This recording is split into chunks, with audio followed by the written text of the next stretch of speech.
we are in the midst of a significant wave based on a particularly potent variant, the Delta variant. Are you working on that? Well, we've been working for several months on both boosters and alternate sequences to our 1273 in order to assess in humans whether one, a combination, or the other might give us further protection to be able to counteract emerging variants. The most recent variant, and it will be supplanted by others, in my view, is definitely more transmissible, therefore more dangerous.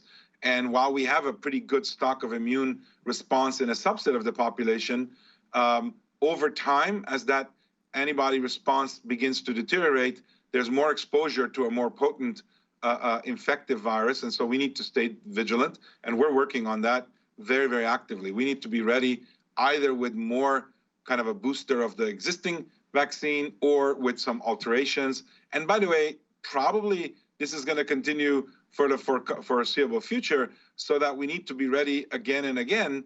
And if we don't need to use it, then so be it. I mean, the science, we cannot kind of command science to be able to show a safe, efficacious vaccine overnight. You can have the design of one, as we've discussed, but you still have to do the testing. You know, I want to ask you this just because it seems very much in the air right now. What do you say when you encounter people who don't want to get the vaccine? I think that there's probably no one convincing argument. All I can do is to share with people how I would think about it if I was in their shoes. I would first recognize that thinking about it and being initially at least doubtful is not a bad starting point, because it should urge you to collect information. If doubt causes inaction and shutting off, then that's a bad trait in our brains. If doubt causes you to go seek input and then collect input and make your own judgment, then that's a good instinct to start with. So I don't have a problem with initial doubt. But then you have to kind of look at, who do you trust? Who do you get medical input from? Doctors, public health officials. You know, as you go further and further out, obviously different people will doubt people as to their motivations and the like. That's why you need to talk to more than one. But ultimately, what I would say to people is the following: there's no option of opting out without exposing yourself to the risk of infection. That's a fantasy. So you're basically preferring the possibility of infection to the possibility of whatever unknown risks there may be in the vaccine. And given the nature of this virus and the fact that it's getting more and more transmissible, I think that a choice of not getting vaccinated at the limit is a choice to get infected. In other words, it's just a matter of time. And so then one has to do research, which most people have not done, on the consequences of infection. And depending on the age group, depending on the course of the infection, it could be not only fatal, but a long-term chronic disease. Right. That's what we're seeing in hundreds of thousands, if not millions of people. Now, I think people, if they do that analysis, most preponderance of medical experts would say that as between the choices, a vaccine gives you a protection against ultimate disease that is far, far more desirable than not. But people have to get there in their own way. And so I try to participate in giving them the line of reasoning, but ultimately I don't know how to convince them beyond that. By the way, there's many things we do in our regular life that could expose us to danger. Like we could walk into oncoming traffic. Well, just because we can doesn't mean that we do as an expression of our free will or our political beliefs or whatever. To me, this is not that different. This is not that different. There's a known danger, and then there's a known step to avoid the danger. Fortunately, it exists. It involves some perceived danger, nevertheless, but ultimately, people have to act in free will. Yeah, good answer. Very quickly, as we're getting close on time, I'm curious, what other disease or diseases do you think this technology or this platform is poised to address? Ultimately, mRNA medicines, broadly, whether they're vaccines or drugs, are a form of a code-based molecule, code-based drug. We've never had code-based drugs before. we've had drugs that were one-offs, artisanal kind of undertakings, that one thing kind of ultimately after 10, 15 years of work works, and then the next one you start from scratch. Here, we're starting from a programmable basis. So we have been working already in clinical testing in cancer, in immunological diseases, in cardiovascular diseases.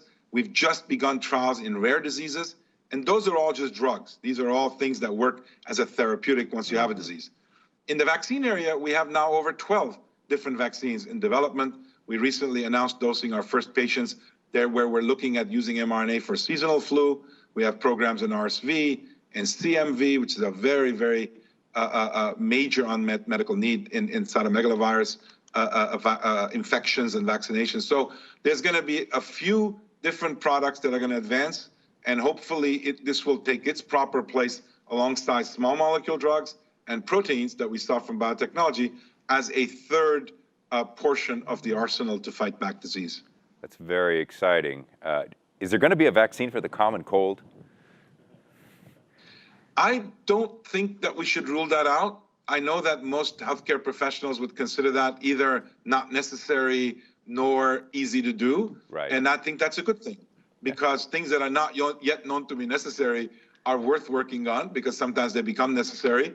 But in any event, I think many of us certainly would think that at an appropriate cost to healthcare system, not being able to fight back the common cold with our own immune system would be a good thing.